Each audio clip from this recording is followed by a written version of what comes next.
Masechet Shabbat, Daf Kuf Mem Het. On va commencer par les 10 dernières lignes de Kuf Mem Zayin Amud Bet. Avalo mitgarerin. Dans la Mishnah, on a appris certaines choses qui sont interdites pendant Shabbat.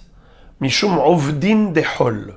Ce sont des actions qui ressemblent à des actions profanes, des gestes que l'on fait communément en semaine dans des jours normaux.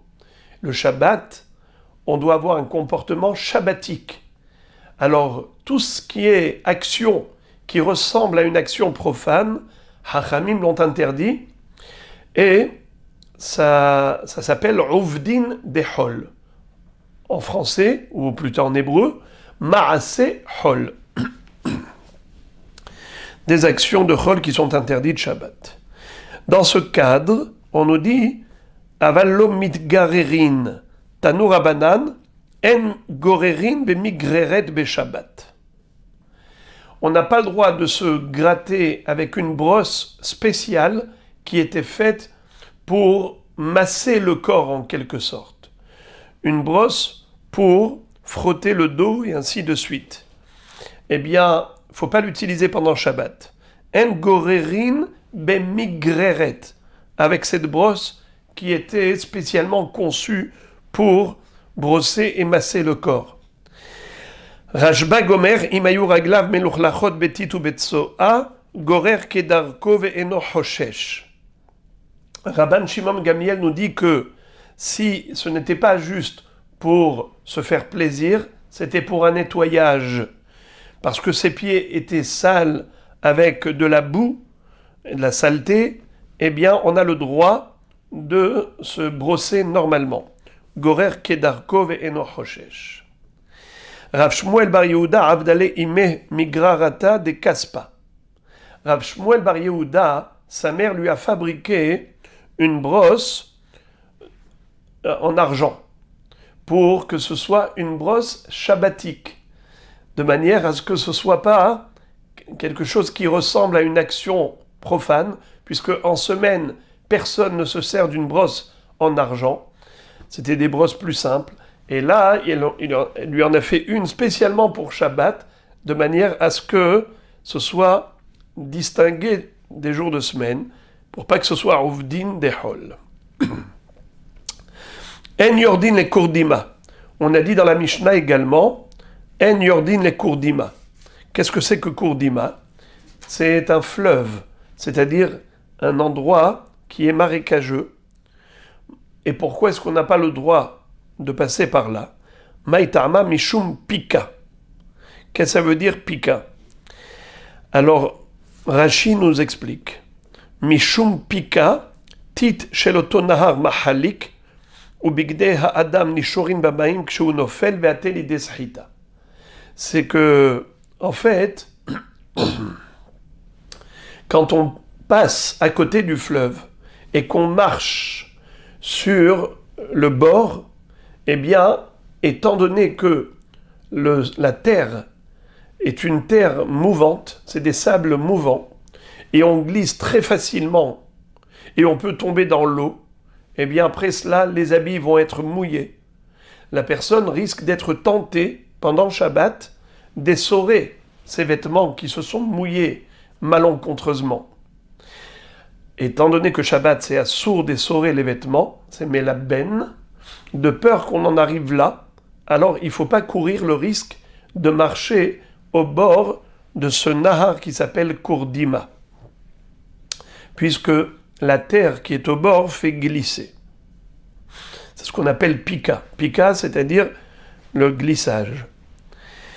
Ve'en osin apiktoizin Beshabbat. On a appris également dans la Mishnah qu'on n'a pas le droit de prendre un traitement médical pendant Shabbat, entre autres, de se faire vomir, de prendre un médicament qui fait vomir.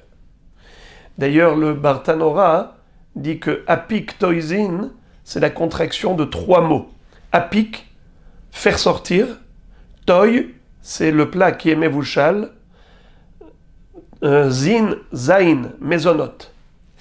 Alors il explique que lorsqu'on mange alors notre estomac fait office de bichoul. Il va cuire l'aliment en quelque sorte. Les sucs gastriques que nous avons dans les entrailles servent à cuire entre guillemets l'aliment à l'intérieur de notre corps pour en extraire les valeurs nutritives. Donc, apik toizin, apik, ce médicament que l'on prend, fait sortir, toy, c'est tavi, tête, vav, yud, c'est la cuisson, retire par exemple, on dit tavi, retire. Donc ce qui a cuit dans l'estomac, car l'estomac est en quelque sorte l'élément qui va faire cuire l'aliment, le zaïn, zin, apictoxine. Voilà, c'était juste pour l'étymologie. Parce que c'est vrai que c'est un nom qui est bizarre. Amar Rabba Bar Hana Rabbi Yochanan lo shanu el abessam aval beyad mutar. L'interdiction de se faire vomir pendant Shabbat, c'est assour uniquement si on le fait avec des médicaments. Puisqu'on a dit que les médicaments sont interdits Shabbat, de peur qu'on arrive à moudre des plantes médicinales pour préparer un médicament. Mais si c'est bayad, faire entrer le doigt dans la gorge pour se faire vomir, c'est permis. Car ce n'est pas, il n'y a aucun risque que l'on fabrique des médicaments en substitut. Ok. Maintenant, un chidouche. Tania, la Braïta nous enseigne. Rabbi Nehemia Omer, af bechol assour, mi pene hefsed ochalin. Même en semaine, c'est assour de se faire vomir parce que c'est baltashrit. Tu as mangé, pourquoi tu te fais vomir? Si c'est pour se soulager par rapport à une indigestion, donc c'est médical, c'est permis. C'est normal. Tu souffres, tu te soulages.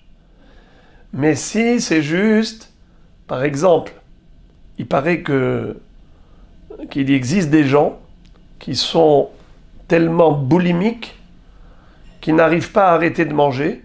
Alors qu'est-ce qu'ils font quand l'estomac est plein? Ils se font vomir et ils le mangent à nouveau. Donc ils évacuent le trop-plein et aouda. Alors ceux-là, ils sont ovrim sur baltashrit, car les aliments qu'ils ont mangés, il faut qu'ils les digèrent. Et donc ils causent une dépense inutile, du gaspillage. Ve'en me'atzevin et akatan. Dans la Mishnah, on a vu qu'on n'a pas le droit de rétablir le corps du bébé, pas le jour de la naissance parce que ça c'est permis, mais un autre Shabbat plus tard. Pourquoi? Parce que ça ressemble à un tikkun, une refoua, un tikkun. Ama meshum bonnet. Regardons à nouveau la Mishnah, comme on avait dit ça.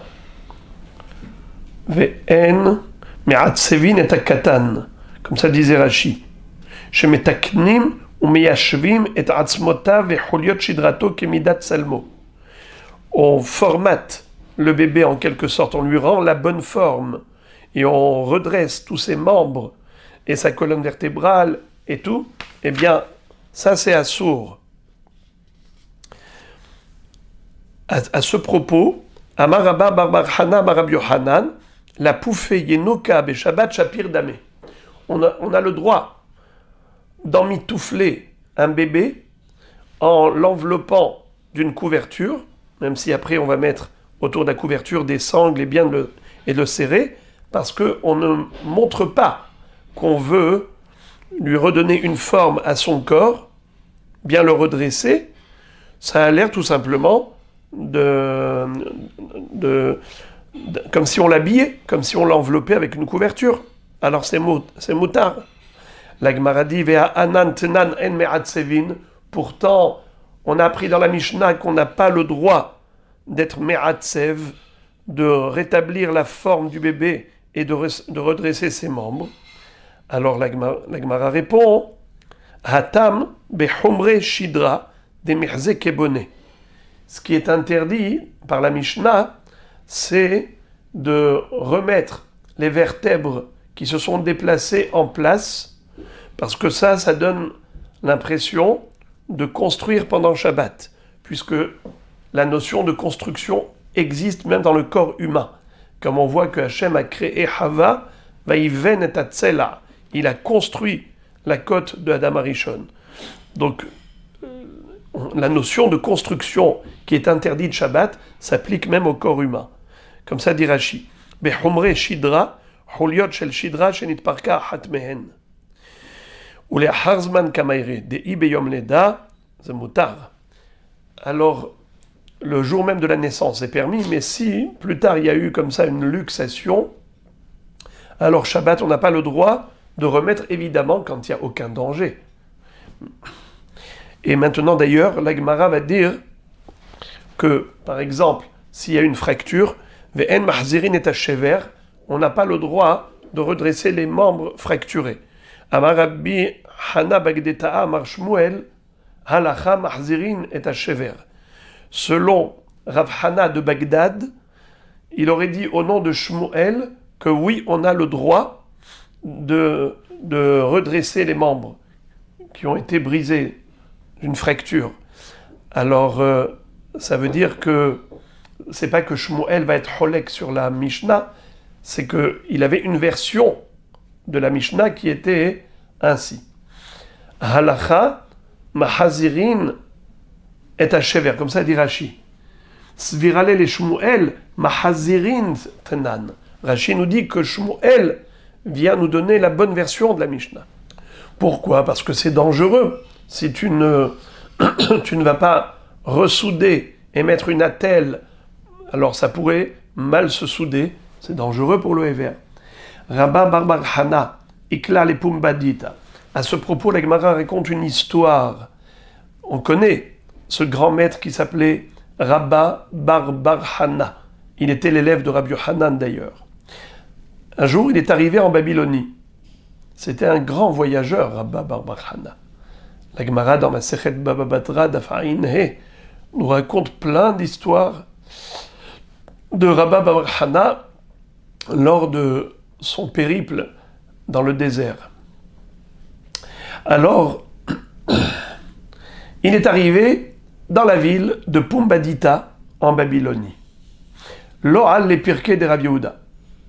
Il y avait un shi'ur qui était donné par Rabbi Yehuda et lui n'a pas été écouter le shi'ur. Alors qu'est-ce qu'a fait Rabbi Yehuda ? Shadré les Ada Dayala. Rabbi Yehuda a envoyé le responsable, le gardien du Beth Midrash, qu'on appelle Dayala, comme aujourd'hui, comme on appelle les hôtesses de l'air Dayalim, Dayalot, Dayelet. Alors Dayala, c'est le responsable qui gère le Beth Midrash. Comme ça dit Rashi. Son nom c'était Ada Dayala, Memouné. Qu'est-ce qu'il a fait ? Il lui a dit à Marley Zil Garvé, vas-y chercher Rabba Barhana et tu le forces à venir. Tu lui prends son vêtement, comme ça, tu le tires vers ici. Tu lui prends le vêtement, il sera obligé de te suivre pour récupérer son vêtement et il viendra au Beth Midrash. Azal Garvé, c'est ce qu'il a fait. Ata Ashkehe de Kadarish En Mahzirin et Hashever. Lorsque Rabba Barbar Hana est rentré dans le Beth Midrash, il entend le shi'ur de Rabbi Yehuda. Qu'est-ce que disait Rabbi Yehuda ? Il enseignait au public cette Mishnah. Que dit-elle ?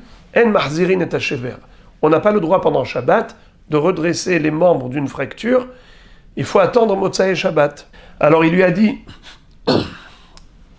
excuse-moi, c'est faux.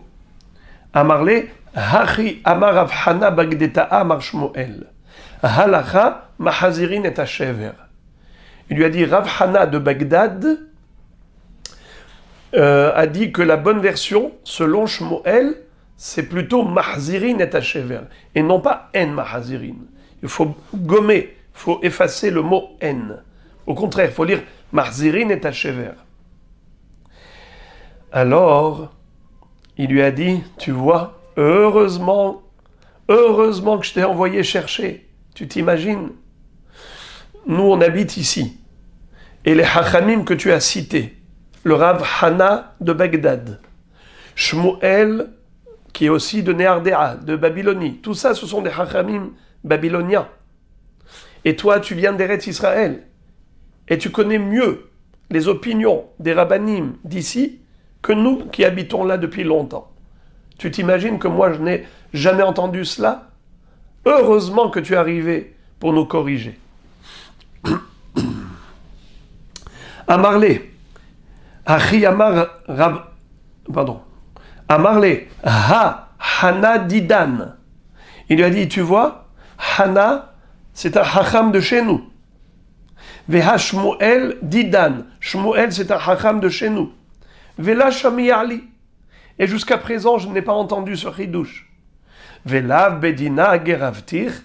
N'avais-je pas raison de te forcer à venir? Voilà la fin de l'histoire. Encore. Mishenifreka Yado. On a appris dans la Mishnah, à la fin de la Mishnah. Mishenifreka Yado Veraglo. Lo itrefem betsonen. Aval rohetsu kedarko vim nitrapa nitrapa. Quelqu'un qui a une luxation, c'est-à-dire par exemple, il a eu le bras qui s'est déboîté de l'épaule, alors il n'a pas le droit pendant Shabbat de se mettre dans l'eau froide et de frotter fortement jusqu'à ce qu'il puisse à nouveau remettre et emboîter au niveau de l'articulation les deux membres. Il n'a pas le droit pendant Shabbat. Par contre, il a le droit de se laver normalement à l'eau froide, et soi-disant qu'il se lave, et en se lavant, pac, il remet le membre à sa place. Ça, il a le droit. Puisque ça peut attendre Motsai et Shabbat.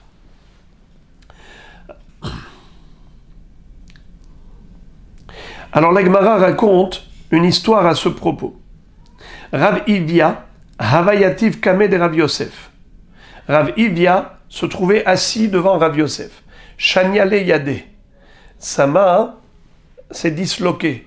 C'est-à-dire que, en effet, il a eu un problème au niveau de l'articulation. Ça s'est luxé, ça s'est déboîté. Alors, Amarle Hachimai Assour. Ve'achimai Amarle Assour lui a dit, est-ce que je peux faire ça? Interdit. Est-ce que je peux faire ça? Interdit. Ade Hachi Itfah Yade. Eh bien, en attendant, sa main a guéri et ça s'est remis en place. Amarle Maïtiv Elach Hatenan Mishenifreka Yado Oreglo Loitrefem Betsonen Aval Rohetz Kedarko Vim Nitrapa. Il lui a dit, je te comprends pas. Rav Yosef demande à Rav Ivia. Il lui a dit, pourquoi tu me poses cette question? Pourquoi tu connais pas la Mishnah qui a dit que c'est assour de le faire, de se mettre dans l'eau froide et de commencer à faire des massages spéciaux pour emboîter le membre? C'est moutard juste de se laver à l'eau froide. Et si pendant le lavage, eh bien, il y a eu un mouvement qui a fait que, en effet, ça s'est réemboîté, il n'y a pas de problème. Tu connais pas cette Mishnah? Pourquoi tu me poses la question? Regardez la réponse. Amarle velot nan en mahazirin et shever ve'amar Rav Hana bagdeta amar Shmuel halacha mahzirin et shever. Il lui a dit, je vais te dire pourquoi j'ai posé la question. Parce que juste une phrase avant, dans la Mishnah, il est écrit en mahazirin et shever.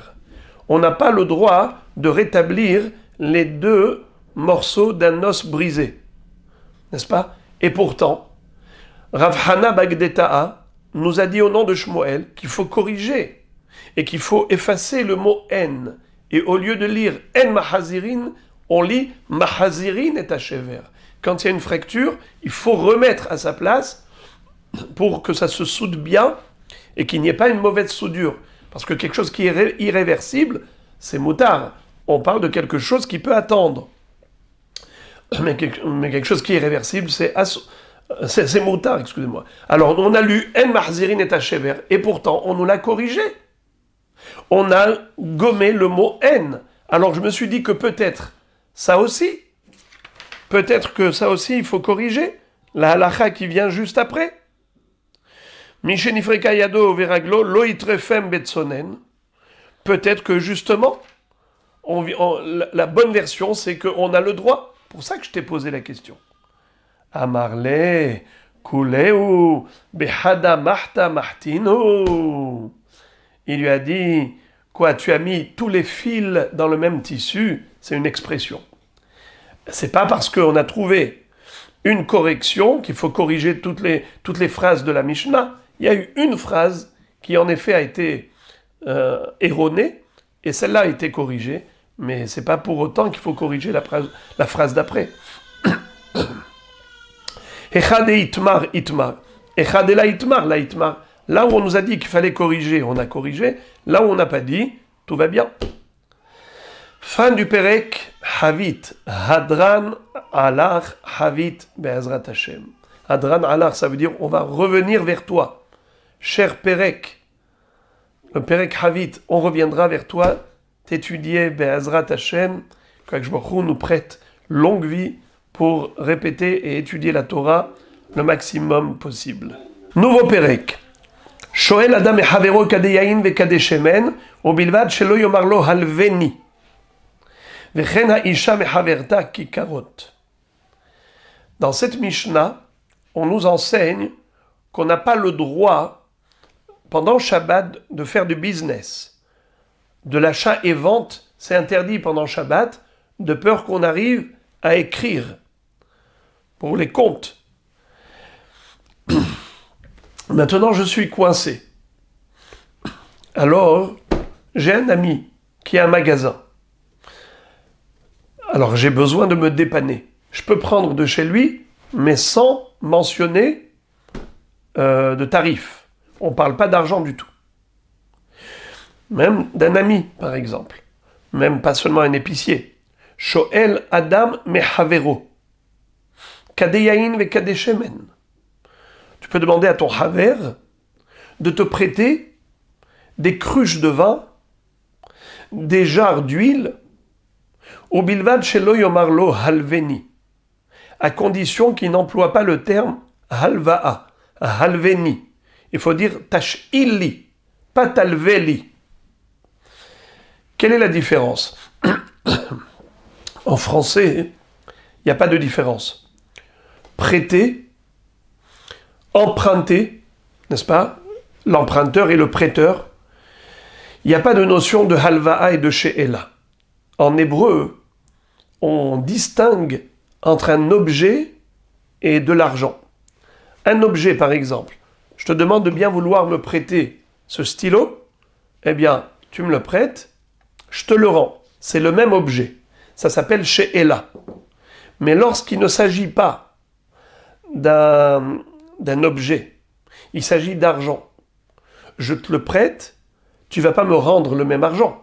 Ça, tu vas l'utiliser. Tu vas me rembourser un autre argent. Ou bien, par exemple, un pain. Je te prête un pain. Tu ne vas pas me rendre le même, tu vas le manger, celui-là. Tu vas m'apporter un autre. Alors, c'est la notion de halva'a. Milva lehotza'a nitna. Une halva'a, c'est quelque chose qui disparaît. Et ensuite, tu me donnes autre chose pour me rembourser.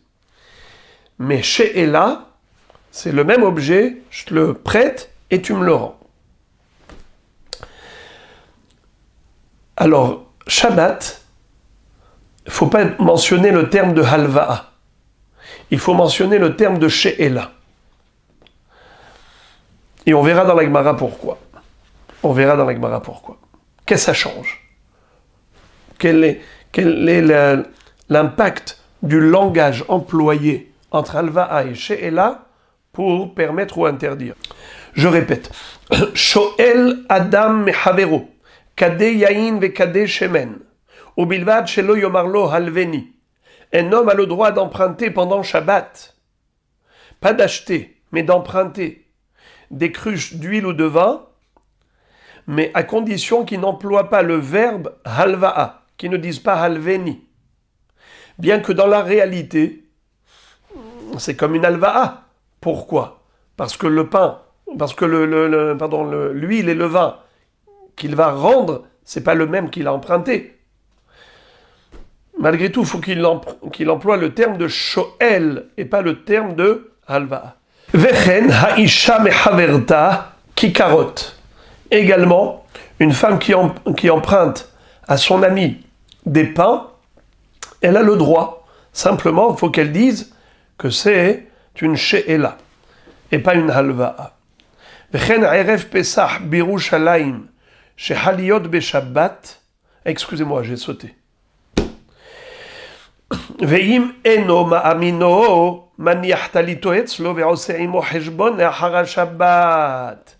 Et si le prêteur n'a pas confiance en l'emprunteur, alors l'emprunteur a le droit de laisser un mashkon, un gage, un objet quelconque, chez le prêteur, pour qu'il veuille bien lui faire confiance et lui prêter.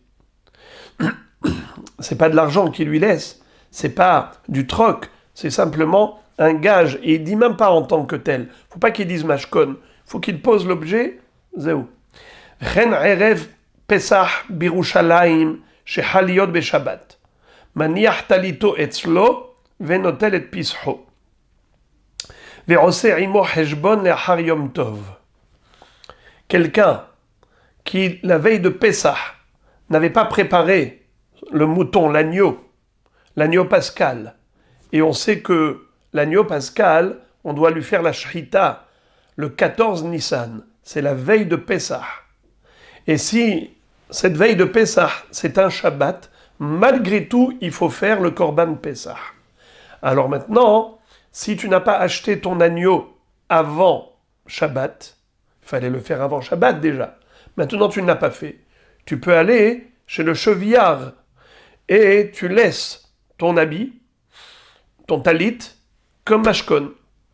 Je répète, Vechen erev Pesach birushalayim, puisque c'est à Jérusalem qu'on fait le Korban Pesach, chez Haliyot Beshabbat, la veille de Pesach est tombée Shabbat, et il n'a pas préparé son agneau pascal avant, alors, maniach talito etzlo venotel et pisho. Il dépose son talit chez le chevillard et il prend son Pesach.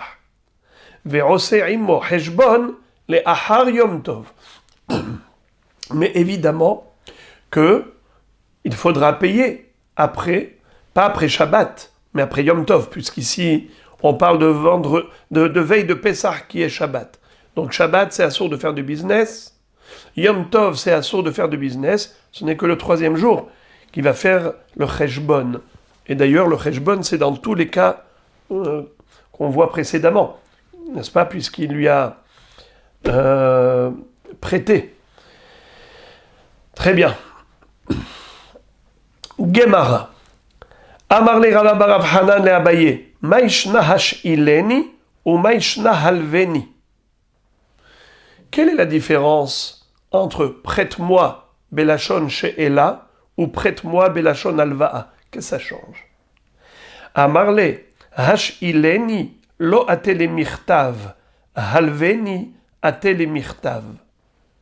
Rashi explique que stam halva'a shloshim yom. En général, une halva'a, quand on prête de l'argent à quelqu'un pour se servir de cet argent, on n'attend pas qu'il nous rembourse avant 30 jours. Si on n'a pas fixé de date, stam halva'a, c'est pour 30 jours au moins. Donc si il va employer le terme de halva'a, ça veut dire quoi? Qu'il lui a donné la possibilité d'utiliser ce vin et cette huile ou ce pain pour 30 jours et qu'il lui rembourse que dans 30 jours. Mais le prêteur a peur d'oublier, parce que 30 jours c'est beaucoup. Alors qu'est-ce qu'il va faire pour ne pas oublier? Il va écrire. Il pourrait être tenté d'écrire pendant Shabbat. Il risque d'oublier que c'est Shabbat et d'écrire. C'est pour cela qu'il ne faut pas dire halva'a. Il faut dire she'ela, tash'ileni. Tash'ileni. Et en général, une she'ela, c'est pour un laps de temps plus court. Il n'a pas besoin d'écrire. Il ne va pas oublier. Tosfot n'est pas d'accord. Tosfot pose la question en disant « Mais pourtant, la notion de she'ela aussi, c'est comme alva'a. Stam she'ela shloshim yom. » Tosfot cite plusieurs preuves, plusieurs références pour dire que même she'ela, c'est comme alva'a. Stam she'ela shloshim yom. Alors, il donne une première explication pour expliquer Rashi, mais après, il donne une explication de Ri. Ri, il donne une autre explication que celle de Rashi. Veri piresh lanu, dainu tama bish'ela, lefi shi chozeret ba'ayin, lo atene mirtav, aval lashon al ba'ayin o chozer ba'ayin, ve atene mirtav. Qu'est-ce que ça veut dire? Généralement, le mot she'ela, c'est pour un objet qu'on prête et qu'on va rendre tel quel. Halva'a, c'est pour quelque chose qui va être dilapidé, qui va être utilisé lui-même et on va rendre autre chose. Je te prête de l'argent, tu me donnes un autre argent. Alors, c'est ça. Quand c'est she'ela, c'est l'objet lui-même. Pourquoi on n'écrit pas « j'ai prêté tel objet à un tel » car on ne risque pas d'oublier. Puisqu'on ne risque pas d'oublier, on ne sera pas tenté d'écrire pendant Shabbat. C'est pour ça que c'est motard.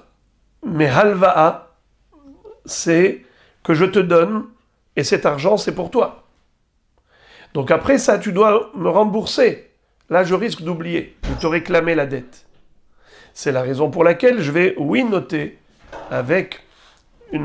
pour avoir une certitude que tu vas bien me rembourser cela. Alors, le chidouche, c'est ça.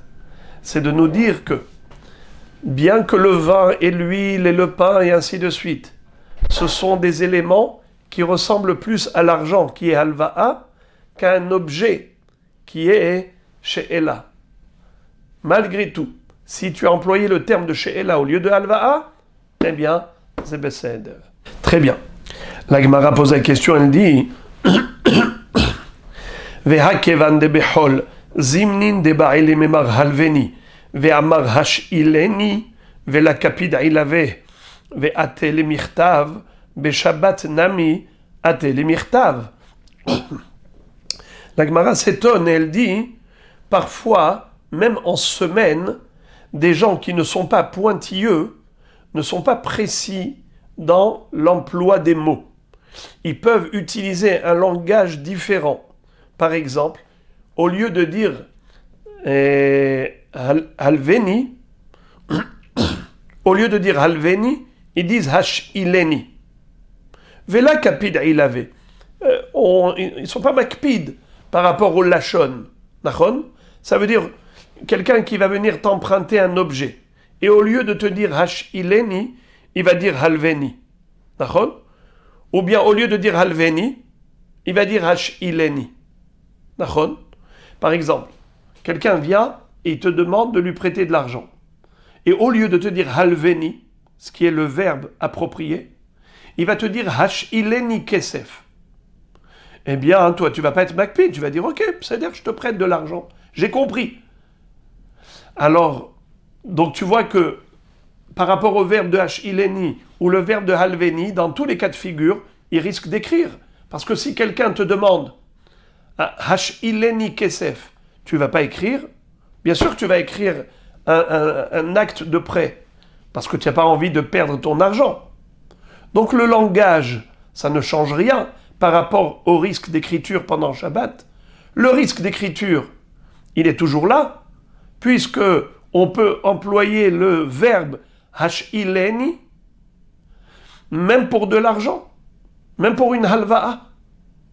Et bien qu'on n'ait pas dit halveni, on a dit hash'ileni. Malgré tout, le créancier, le prêteur, il va écrire. Alors pourquoi est-ce qu'ici tu ne crains pas?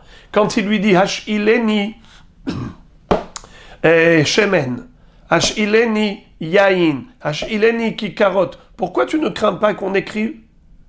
Mais il y a un fort risque qu'il écrive, puisque en semaine, il y a des gens qui ne sont pas très précis, et ils ne parlent pas avec exactitude, ils font des confusions de verbes, mais on a compris ce qu'il voulait. Il a dit hash'ileni kesef, au lieu de dire halveni kesef. Et on leur prête, et on écrit un acte de prêt. Alors, pourquoi est-ce qu'on ne craint pas cela ici? Mais Shabbat nami, atele mirtav, Shabbat aussi, il risque de venir à écrire. Amarle, il lui a répondu, je saute la parenthèse. Beshabbat, kevan de'ashileni hu desharule rabanan, halveni lo sharule, min kera milta velo atele mirtav. Il lui a dit, étant donné que pendant Shabbat, on ne peut employer qu'un seul verbe et pas les deux. En semaine, tu peux dire Hashileni kesef, halveni kesef. Mais Shabbat, non, on te dit attention, ne dis pas le mot halveni, dis Hashileni. On t'impose l'emploi du verbe. Alors, en soi, c'est un rappel. C'est comme ça que tu vas te rappeler. Beshabbat, kevan dehashileni ou desharoule rabanan, puisque Hachamim lui ont permis, sharoule rabanan, Hachamim lui ont permis d'emprunter uniquement en employant le verbe hashileni, halveni lo sharoule, mais en employant le verbe halveni, ils lui ont pas permis. Minkera milta velo ate les mirtav. La chose est distinguable et il ne viendra pas à écrire. Ça veut dire que il y a un mnémotechnique. Le fait de lui imposer l'expression verbale d'une certaine manière, en soi, c'est un rappel pour ne pas arriver à écrire pendant Shabbat. Parce que quand on va lui dire « Eh oh, tu dois dire Hashileni, ne dis pas Halveni », il va dire « Pourquoi ?» Il dit « Parce que c'est Shabbat !» Assour. Ah, d'accord. Donc automatiquement, il ne va pas écrire. Amar le Rava Barav Hanan le Abaye. Rava Barav Hanan pose une question à Abaye et il lui dit Mirde Amrou Rabanan Kol Mile de Yom Tov Kama de Efshar le Shanouye Meshaninan Hanenashe de Malian Hatzvayhu Maya Maïtamalo Meshanian. Alors ici, les amis, nous allons étudier plusieurs passages qui n'ont rien à voir l'un avec l'autre, mais le seul point commun, c'est que c'est le même Rav qui pose la question à un autre Rav. C'est Rava Barav Hanan qui s'adresse à Abaye. Regardez au début de la Gemara. Amarle Rava Barav Hanan le Abaye.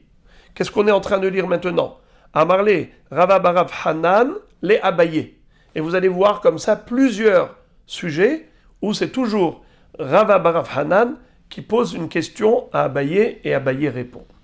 Donc, en réalité, le sujet d'après n'a rien à voir avec notre Mishnah, si ce n'est que ce point commun. Amar le Rava Barav Hanan le Abaye, mir de amru Rabanan, kol mile de Yom Tov, kama de efshar le shanouye meshaninan, hanenashe de malian hatzvayhu maya, maïtarmalo meshanian. Qu'est-ce que ça veut dire? Il lui a rappelé un principe qu'on retrouve dans Masechet Betza, qui consiste à dire que pendant Yom Tov, et à plus forte raison Shabbat, quand on fait des actions, il ne faut pas les faire de manière classique, comme en semaine. Il faut faire un chinouille. Il faut montrer que c'est un jour saint, un jour kadosh, qui est frappé d'interdiction de melachot. Alors même ce qui est permis, il faut le faire de manière inhabituelle, pour bien faire remarquer qu'aujourd'hui, ce n'est pas un jour comme les autres, c'est Shabbat Kodesh, c'est Yom Tov. Alors par exemple, lorsqu'on avait besoin, pendant Yom Tov, de transporter des cruches de vin d'un endroit à l'autre, alors il ne fallait pas les prendre dans des caisses où on prend plein de bouteilles comme d'habitude, comme lorsqu'on porte des fardeaux, mais on prend le tonneau de vin ou la cruche de vin sur son épaule, une à une, comme si c'était quelque chose d'important. Ça veut dire il y a un chinouille. Comme ça dit Rashi, Mirde, regardez le dernier Rashi de la page. Kol kama de efshar le shanouye meshaninan. De amrinan hamevi kade yain lo yeviem besal ou bekupa. D'accord? Pourquoi? Kama de efshar le shanouye meshaninan. Tout ce qu'on peut faire de manière inhabituelle, eh bien, il faut faire ce changement. Alors, j'ai une question. Hane Naché, des Malian Hatzvayhu Maya, ces fameuses femmes qui vont puiser de l'eau pendant Yom Tov, elles vont puiser de l'eau dans le puits, avec le Hatzva, avec leur seau d'eau. Maïta Malomeshanian, pourquoi est-ce que on n'exige pas d'elles de porter autrement ce seau d'eau? On devrait exiger d'elles de transporter ce tonneau d'eau différemment de l'habitude. Il lui a répondu, Mishum de lo efshar, car on n'a aucune formule à proposer. Quelle formule tu voudrais proposer? Hechi le'abede, comment tu veux qu'elle fasse? Des malian behatzba rabba, les malou behatzba zuta, par exemple, celles qui avaient l'habitude d'utiliser des grands seaux pour puiser de l'eau, tu vas leur demander d'utiliser des petits seaux, ça veut dire qu'elles fassent plusieurs fois l'aller-retour avec des petits seaux. Hakamapshu behilucha, alors elles augmentent le nombre de pas, elles multiplient les pas de marche pendant Yom Tov. Elles vont se fatiguer. Ça s'appelle tirha yetera. Et il ne faut pas se fatiguer de trop pendant Yom Tov. Au contraire, il faut s'économiser. Pas de tirha yetera. Toi, qu'est-ce que tu proposes? Qu'elles puisent de l'eau avec un petit seau? Alors elles vont passer leur temps aller-retour, aller-retour. C'est trop de travail. Alors peut-être, des malian behatzba zuta, limalou behatzba rabba. Alors plutôt, celles qui utilisent des petits seaux, on va exiger d'elles d'utiliser des grands seaux. Kamapshu bemasoy. Alors là, elles vont augmenter la charge, le poids de la charge. Et donc c'est tirha yetera. C'est une fatigue de trop pendant Yom Tov. Alors que Yom Tov, justement, il faut se reposer. Alors ce que l'on peut proposer, Nifros Soudara, peut-être que on leur dirait à ces femmes de recouvrir le seau avec un soudar, par exemple une serviette, qu'elles recouvrent le seau avec un tissu, de manière à ce que ce ne soit pas la manière habituelle de transporter le seau. La Gemara dit non, ateli desrita, il y a un risque. C'est que si ce soudar se mouille avec l'eau, eh bien, qu'est-ce qui va se passer? Eh bien, elle risque d'être tentée de l'essorer pendant Yom Tov. Assour. Nechassier benirtema, alors peut-être que propose-lui de mettre un couvercle dur, pas un tissu qui peut se mouiller. Zimnin demifsak veatel miktere. Alors, puisque ce couvercle risque de tomber facilement, alors elle va dire, pour pas qu'il tombe, je vais l'attacher avec un kesher chez le kayama, en mettant un fil, une ficelle, et elle va faire un nœud durable, définitif, ce qui est une melacha interdite, de faire un nœud pendant Shabbat ou Yom Tov. Hilkar lo efshar. C'est la raison pour laquelle on n'a aucune formule à proposer. Alors il est impossible ici de changer de l'habitude. C'est pour cela que pendant Yom Tov, elles vont aller puiser normalement. Encore un débat entre les mêmes rabbanim. Ve amar le Rava barav Hanan le Abaye. Tnan, on a appris dans une Mishnah. Lo mesapekin velo metapechin velo merakedin biyom tov. Vekachazinan de avdin velamrinan lehu velamide.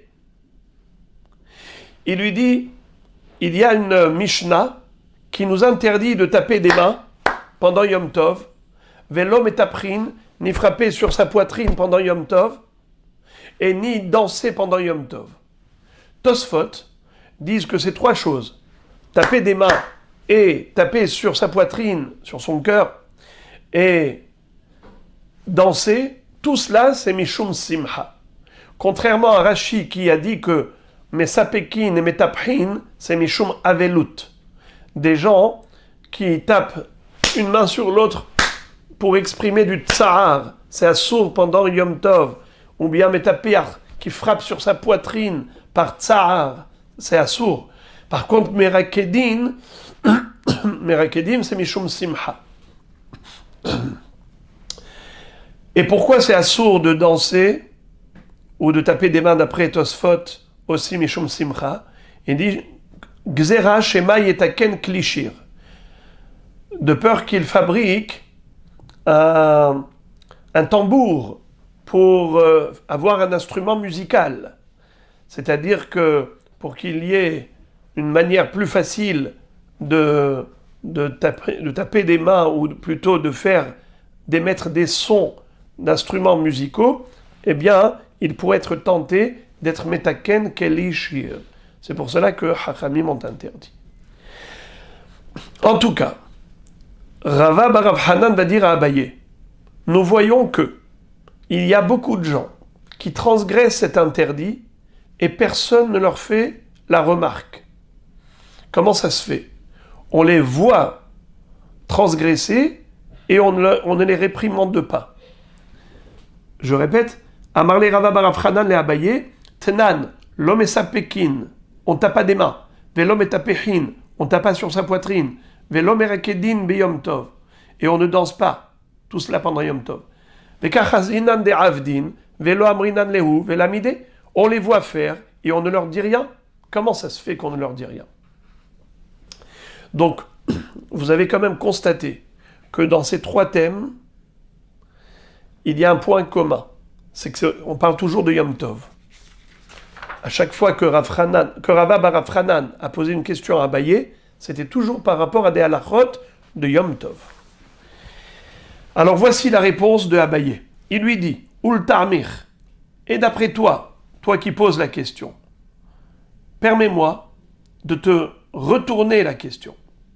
Hadeama Rava, lalitiv inni shapuma de lehaya, dilma megandar lehefetz, veate lehatouye, vehaka hazinan, damit de mutve, viatvan apuma de mavoa, velo amrinan lehu, velamide.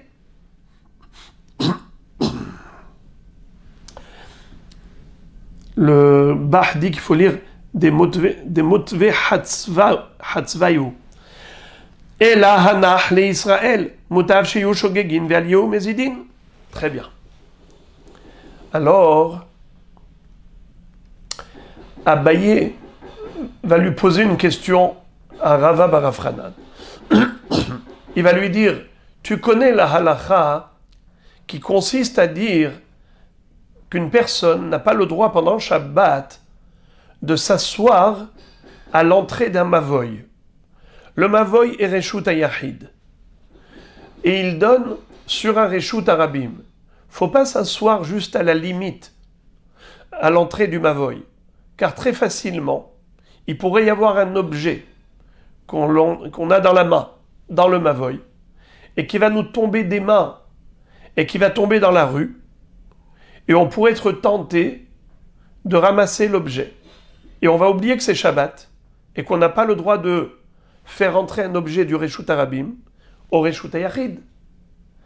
C'est la raison pour laquelle, pour pas en arriver là, Hachamim ont interdit de s'asseoir à l'entrée du mavoy.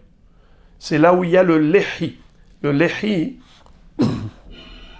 on verra Be'azrat Hashem bientôt dans Masechet Eruvin, la takana de Hachamim, de mettre un poteau vertical à l'entrée du mavoy. Pour qu'on puisse transporter à l'intérieur du mavoy, il faut un piquet vertical à l'entrée du mavoy. C'est assourd de s'asseoir à côté de ce lehi.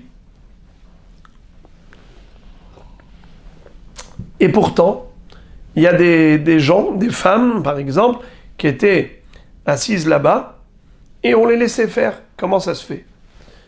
Et là, on est obligé d'arriver à la règle que je vais t'enseigner. Hanach le Israël, mutav sheyu shogegin, ve'al yu mezidin. Les Bnei Israël, laisse-les tranquilles dans le sens que il vaut mieux qu'ils soient shogeg plutôt qu'ils soient mezid. Si tu vas lui faire le reproche, tu vas lui dire que c'est assour, et il va le faire tout de même, Alors tu as transformé un homme qui était inconscient, involontaire dans sa faute, et maintenant tu vas le rendre méside, volontaire. C'est encore plus grave. Tosfot, dans le Daf Nunhe de Masechet Shabbat, disent que c'est uniquement si on est sûr qu'ils ne vont pas nous écouter. Mais s'ils vont peut-être nous écouter, alors il faut leur faire le reproche. Donc en tout cas, si on est sûr qu'ils ne vont pas nous écouter, il ne faut pas leur faire le reproche. Eh bien, c'est la même réponse. De la même façon qu'on ne va rien dire à ces gens qui sont assis devant le Mavoy, parce que quand tu vas leur dire ne vous asseyez pas ici, ils ne vont pas nous écouter. Pareil, ceux qui tapent des mains pendant Yom Tov, alors qu'ils sont en train de chanter, si tu vas leur dire ne tapez pas des mains, ils vont le faire tout de même. Alors qu'est-ce que tu vas gagner? Tu vas rendre le shogeg mézid. Mutav sheyu shogegin ve aliyu mézidin. Alors venez, on va relire ça et traduire. Amarle ultamir, il lui a dit, et toi, selon toi, hade amar Rava, ce que Rava nous a enseigné, lolitiv inish apuma de lehaya, l'homme ne doit pas s'asseoir devant l'entrée du lehi, c'est-à-dire l'entrée du mavoy, de l'impasse qui est Reshut Hayachid. Dilma, car peut-être, migandar le hefetz, ve'ate le atouye, il y a un objet qui va rouler par terre, du mavoy vers l'extérieur, et il risque d'aller le chercher, le ramener. Et pourtant nous voyons des gens qui sont assis, comme ça il dit le Bach. On voit des femmes assises devant l'entrée du Mavoy, avec leur seau à côté d'elles, et on ne leur adresse aucun reproche. Pourquoi? Et là, parce que le principe est le suivant. Hanach li Israël. Laisse tranquille Israël. Mutav sheyu shogegin ve'aliyu mezidin. Mieux vaut qu'il soit shogeg plutôt qu'il soit mezid. Savour mina hanemile bederabanan. Aval bedeoraita lo. Velohi. Loshna bederabanan. Veloshna bedeoraita. Deha tosefet de yom akipurim. Deoraita hi. Vekahazinan lehu. De ka'achle ve'shatu a'ad shetechshach ve'lo amrinan lehu ve'lamide. Qu'est-ce que ça veut dire? Au début, on avait cru que cette règle, c'est uniquement par rapport à des isurim des rabbanan, c'est-à-dire un issour qui n'est que rabbinique. Alors là, tu ne fais pas de reproche, parce que au pire, même s'ils vont transgresser le Issour, c'est d'un niveau rabbinique seulement. Mais si c'était un Issour de la Torah, alors en effet, c'est sûr qu'il faut les réprimander. Eh bien non, c'est faux. Même si on voit des gens qui font un Issour de la Torah, si on est sûr qu'ils ne vont pas nous écouter, c'est pas la peine de les transformer de shogeg en mézid. Mais le Rosh va dire que c'est uniquement par rapport à des Isurim comme Yom Kippourim, c'est-à-dire Tosefet Yom Kippourim, qui n'est pas écrit clairement dans la Torah. C'est juste une dracha. C'est ce que dit la Gemara. La Gemara dit que il y avait des femmes qui mangeaient la veille de Kippour jusqu'à la dernière seconde avant la Shkira, ou la dernière minute. Or, nous savons que il y a une mitzvah, mina Torah, de rajouter quelques minutes avant Kippour et quelques minutes après Kippour pour greffer un laps de temps qui est hol sur le Kodesh, ce qu'on appelle Tosefet, mais hol à la Kodesh. La Torah nous enseigne, à propos de Kippour, que le jeûne a lieu quand? Normalement, on aurait dû dire le 10 Tishri. Mais pourtant, c'est écrit Ve'initem et nafshotechem betish'a lachodesh ba'arev. Me'erev ad erev tishbetu shabbatechem. Qu'est-ce que ça veut dire? Vous devez jeûner le 9 au soir. Mais le 9 au soir, c'est le 10. Dans le calendrier juif, chez les juifs, le Shabbat, il commence depuis vendredi soir. Donc, quand tu me dis le 10 Tishri, eh bien, c'est depuis le soir. Pourquoi tu me dis le 9 au soir? Fallait me dire le 10. Et le 10, ça commence depuis la veille. C'est pour te dire que tu dois jeûner déjà le 9. Comment? Quelques minutes avant le coucher du soleil.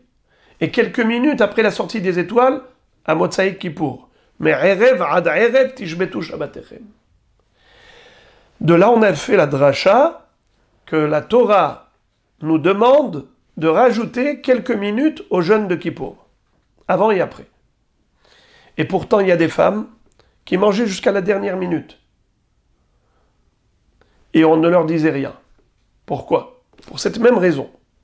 Hanach lahem le Israël. Mutaviyu shogegin ve'aliyu mezidin. Le Rosh va dire que ce principe ne s'applique qu'à des mitzvot qu'on a déduit de dracha. Mais pas quelque chose qui est explicite. Si c'est explicite dans la Torah, il faut leur montrer le pasouk. Mais lorsque il s'agit d'une dracha, eh bien tu n'es pas convaincant. Parce que tu leur montres le pasouk, ils vont te dire c'est pas vrai. Qui a dit qu'il faut rajouter quelques minutes avant Kippour, après Kippour? Alors, à quoi ça sert de leur dire des choses qui ne vont pas accepter, qui ne vont pas admettre? Alors on va relire ça dans les mots. Deha, Tosefet de Yom Kippourim, le rajout du laps de temps qu'on rajoute la veille de Kippour et après Kippour. De Oraïtaï, c'est sûr que c'est une dracha, Minatora, Veka Hazinan, et pourtant nous voyons, Hazinan lehu de Ka'achle veshatu, Hachetechchach, et on voit ces femmes-là qui mangent jusqu'au soir, Velo Amrinan lehu velamide, et on ne leur dit rien. Pour quelle raison? Toujours pour le même principe.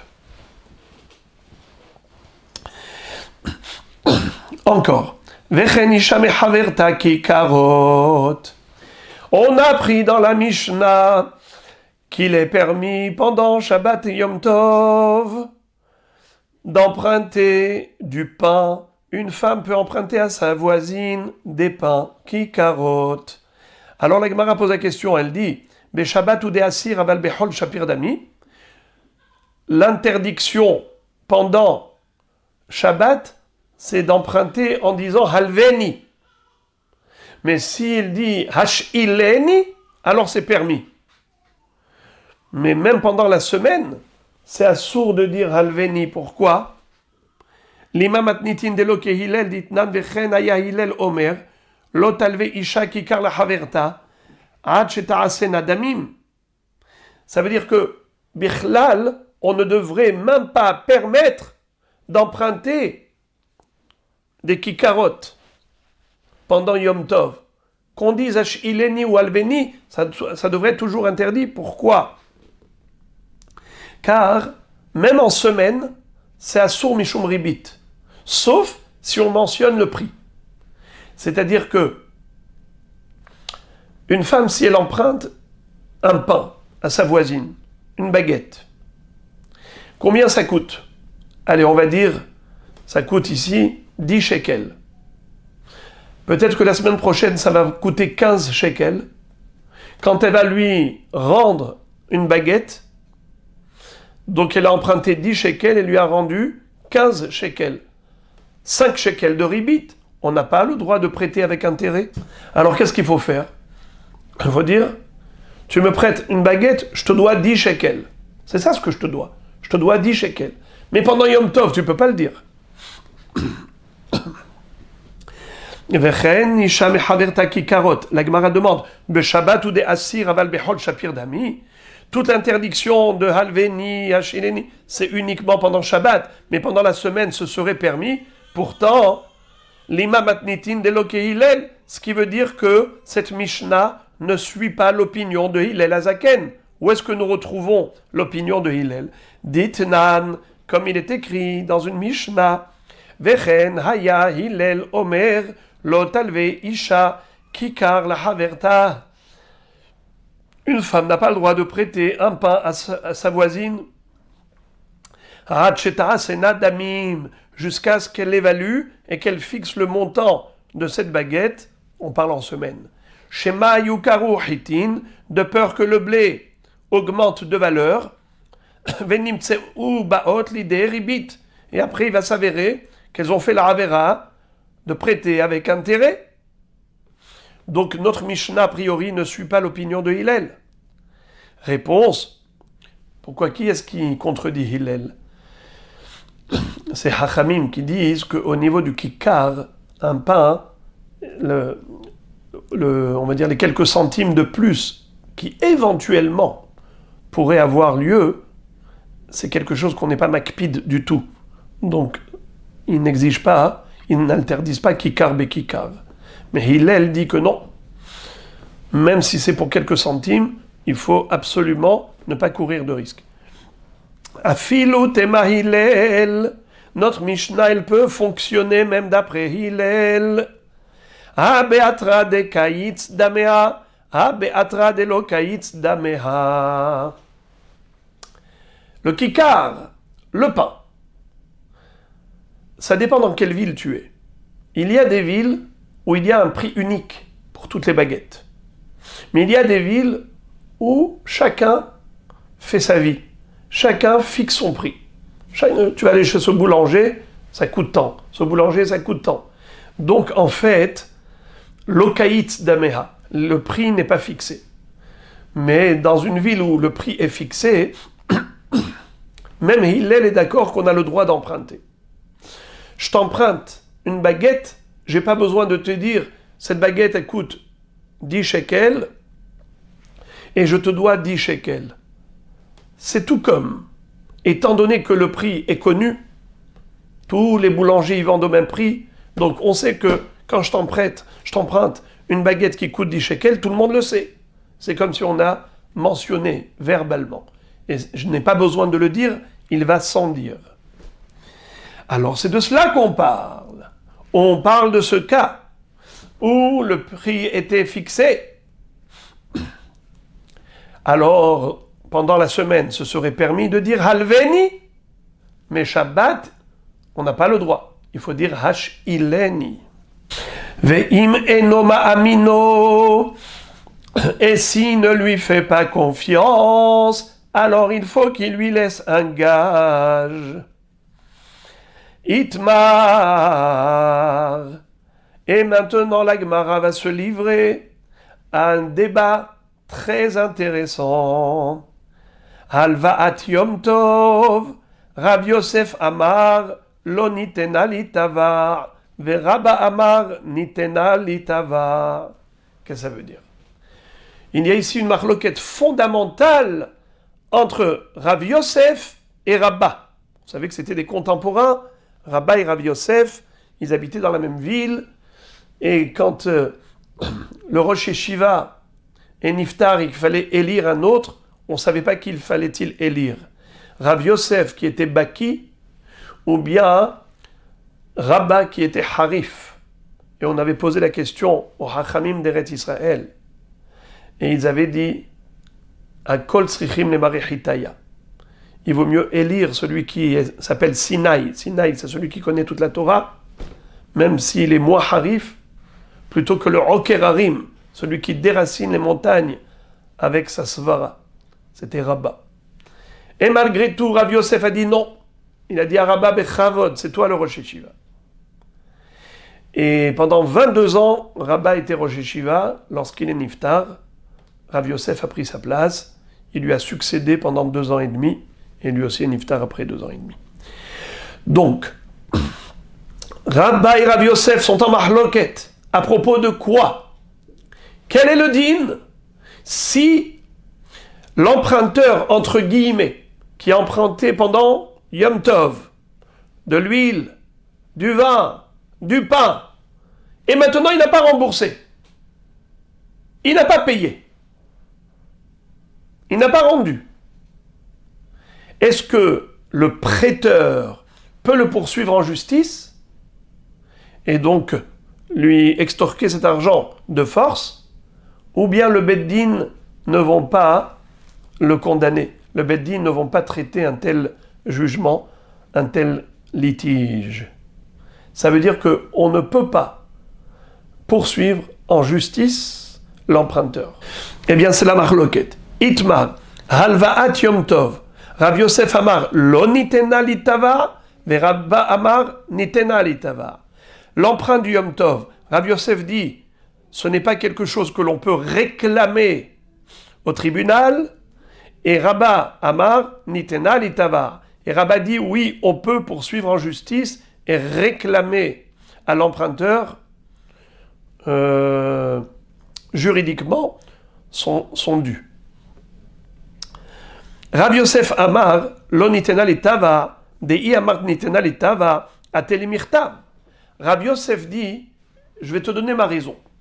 Pourquoi je dis que non, on ne peut pas réclamer au tribunal? Parce que si tu me dis que il a un pouvoir juridique de réclamation, alors il y a un risque que le bonhomme écrive pendant Yom Tov tout ce qu'il a prêté. Parce qu'il va se dire, si jamais il ne me rembourse pas, eh bien j'irai au Beddin avec toute la liste. Alors il vaut mieux dire que de toutes les façons ça ne servira à rien. N'écris pas. Parce que, de toutes les manières, le Beddin ne vont pas prendre en considération ta réclamation. Et donc, en lui disant que, de toutes les façons, il ne pourra pas le poursuivre en justice, donc il sera moins tenté d'écrire. Rabba Amar nitena litava. Rabba dit le contraire. Oui, on peut poursuivre en justice et réclamer son dû. Des iamart lo nitena, car si tu vas me dire que non, c'est une dette qu'on ne peut pas réclamer là-bas au Beddin. Lo yarivle, ve'atelim noem simchat yom tov. Alors le bonhomme va dire, moi je ne prête pas. Point à la ligne. Parce que si tu ne me rembourses pas, je ne pourrai rien faire. J'aurai les mains liées. Puisque les Hachamim auraient dit qu'on ne peut pas te poursuivre au tribunal. Alors qu'est-ce que je vais faire moi? Je vais perdre mon argent? Eh bien je ne te prête pas. Et s'il ne prête pas, l'autre va se retrouver bloqué pendant Yom Tov, il ne va pas faire Simchat Yom Tov. Alors il vaut mieux justement ne pas interdire d'aller au Beddin, c'est-à-dire justement que les Dayanim puissent traiter un tel conflit, si jamais il y a une poursuite de ce genre, de manière à ce que le prêteur veuille bien prêter, et l'autre puisse être dépanné.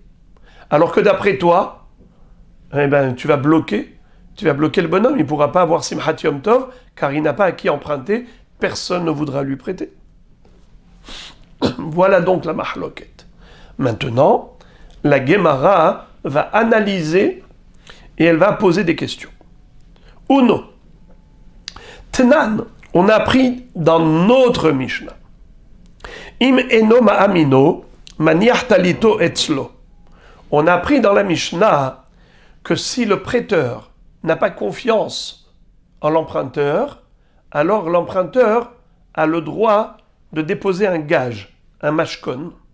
Ce n'est pas considéré comme un paiement. Il pose le mashkon, comme ça l'autre est rassuré, et en contrepartie il lui donne cet objet, ce yaïn, ce shemen, ce kikarot. Très bien, c'est ce qu'on a vu dans la Mishnah. Voici maintenant l'analyse. I amart bishlama lo nitena litava mishumachi maniach talito etzlo ve'osei mo heshbon le'achar Shabbat. Ela i amart nitena litava amai maniach talito etzlo liten le ve'litbe'e. La Gemara dit, a priori, Rav Yosef a raison de dire que une halvaat yom tov, on ne peut pas la réclamer au sein du tribunal. Car si on pouvait réclamer au sein du tribunal, pourquoi est-ce qu'il a besoin de laisser un gage? Il n'a qu'à lui prêter sans gage, et si jamais il se refuse de rembourser, eh bien, tu le poursuivras en justice. Si tu vois que la seule formule, c'est le gage, sous-entendu qu'il n'y a pas de formule de poursuite en justice. Amar, labaina delikum bedina vedayana. Ce n'est pas une preuve. Il se peut que le gage, c'est une deuxième formule. Les deux choses sont possibles. On peut poursuivre en justice et on peut avec le gage. Et pourquoi est-ce que la Mishnah a parlé de gage? C'est parce que ce bonhomme-là se dit « Moi, je n'ai pas envie de perdre mon temps au tribunal. Je n'ai que ça à faire. Pour le service que je lui ai rendu, il faut maintenant après que je me casse la tête, que je me tracasse pour aller au Beddin, pour chercher des témoins et ainsi de suite. J'ai besoin ni de Dina ni de Dayana.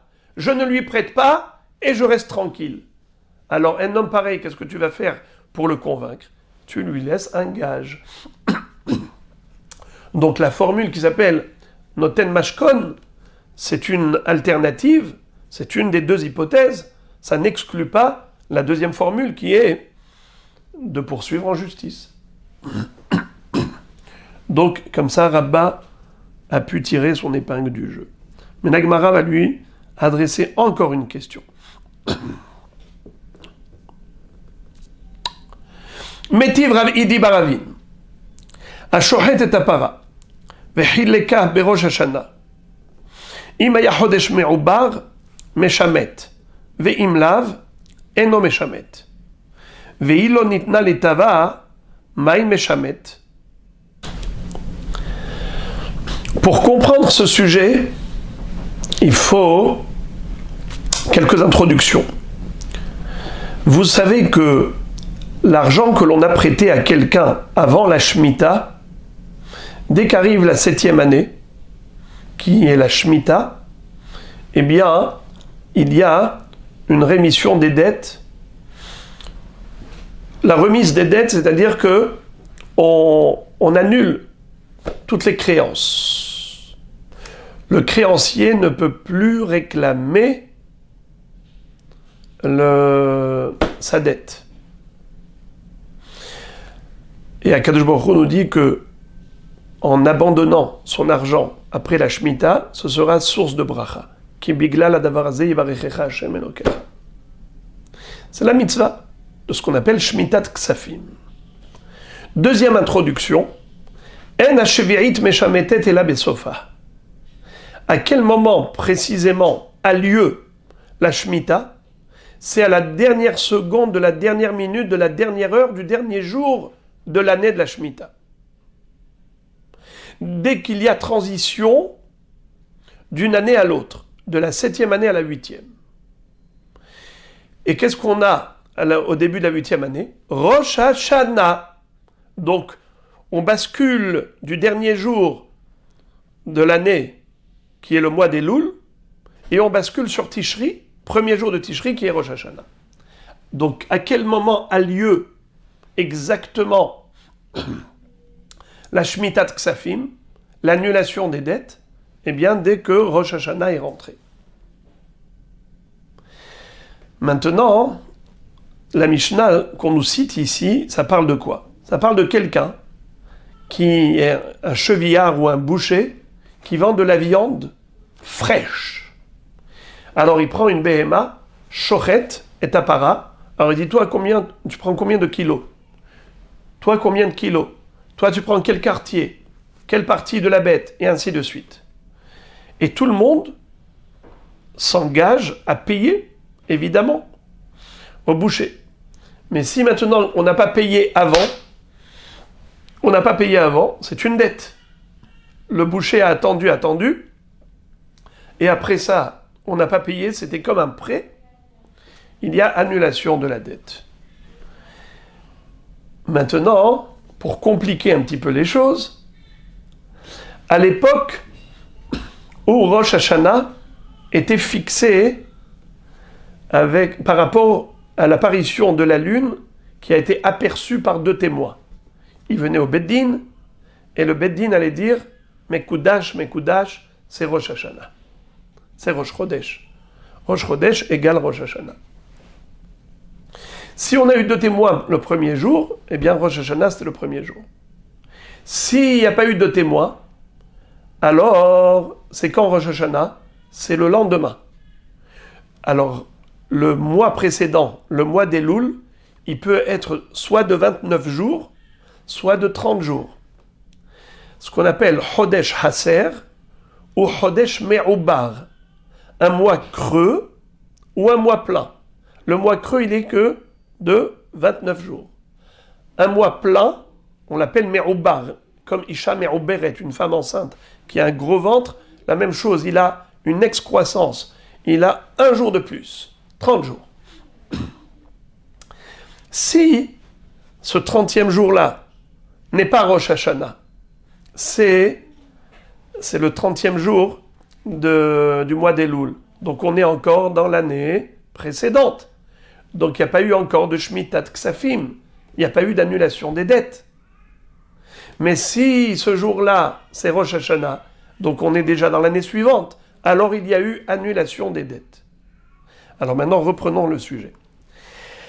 Hashochet et apara, quelqu'un qui a fait la shrita de la vache, c'est-à-dire le boucher. Vechilekah berosh Hashanah. Et ce jour-là de Rosh Hashanah, il a distribué à plusieurs clients. Chacun a reçu un morceau de viande. Imaya chodesh me'ubar. Si ce mois-ci, le mois d'Elul, était me'ubar de 30 jours, meshamet. Alors, en effet, à la fin de cette journée, on va avoir la Shemitah. Ve'imlav eno meshamet. Mais si ce jour de Rosh Hashanah, c'est un jour déjà de Rosh Hashanah, on n'est plus dans la 7e année. C'est pas le dernier jour de la 7e année, c'est le premier jour de la 8e année. Donc c'est sûr qu'il n'y a pas de Shmitat Ksafim. Tous ces clients doivent payer. Donc ça va tout changer. Quand est-ce que c'est Meshamet la Shemitah?